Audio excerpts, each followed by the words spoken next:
Hello friends, I am from Lakhani Tech Institute and आज की जो मेरी क्लासेस में मैं आपको ये बताऊंगी कि हम अपने कॉलम्स और रॉस को किस तरह से रीसाइज़ कर सकते हैं। जब आपने देखा होगा, जब मैंने ये वाली शीट बनाई थी तो इसका जो साइज़ था वो बहुत छोटा था, बट मैंने आपको क्लियर समझाने के लिए इसकी फ़ॉन्ट और साइज़ को इंक्रीज़ किया था।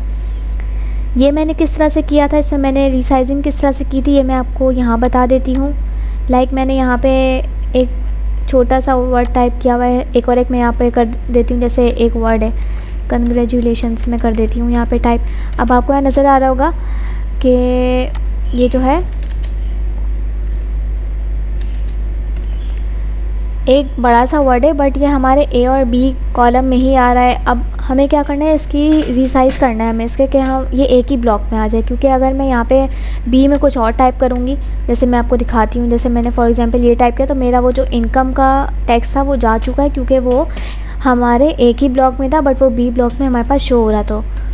तो मैं इसे यहाँ से Ctrl+Z कर देती हूँ, तो मेरे पास आपको यहाँ शो हो रहा होगा कंट्रोल इनकम। अब मैं चाह रही हूँ कि मैं इसका साइज़ इंक्रीज़ कर दूँ, तो वो कैसे कर सकते हैं हम अपने कॉलम का। अगर हमें साइज़ बड़ा करना है तो हम सिंपली, हमारे पास ये जो कॉलम्स शो हो रहे हैं, मैं यहाँ पे लेकर आऊँगी ए एंड बी। आपके पास ब्लॉक दिख रहे हैं, उसके बीच में आपके पास एक यहाँ पे लाइन मेंशन है।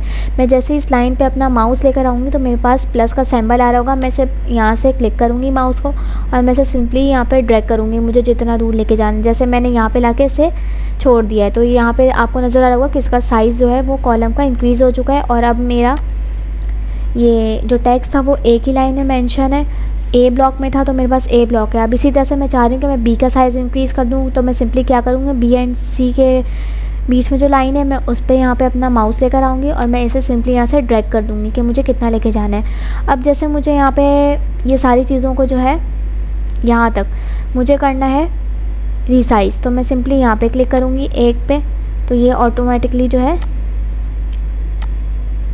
सब रीसाइज़ होते रहेंगे। अभी मैंने आपको यहाँ पे शो किया था कि मैंने यहाँ रीसाइज़ किया हुआ है। जैसे अगर मैं चाह रही हूँ मैं इनको कम कर दूँ, तो आपको यहाँ नज़र आ रहा होगा कि अब मेरा जो टेक्स्ट है वो यहाँ पे कट रहा है, क्योंकि ये एक ही ब्लॉक में था और मैं इसके साइज़ को चेंज कर रही हूँ। मैं बी को कर देती हूँ थोड़ा सा और कम करके आपको दिखाती हूँ।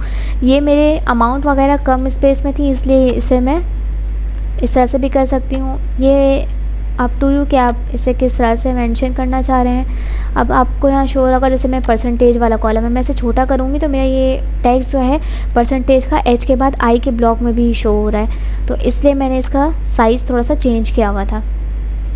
इसके अलावा ये तो होगा ही रॉस की बात। अब अगर मैं चाह रही हूँ कि मैं कॉलम्स को रीसाइज़ करूँ, तो वो मैं कैसे करूँगी। जैसे 1 और 2 के बीच में जो लाइन है हम इस पर क्लिक करेंगे, इसे नीचे ड्रैग करेंगे। जितना ड्रैग करेंगे हमारे पास उतना ही रीसाइज़ होता जाएगा।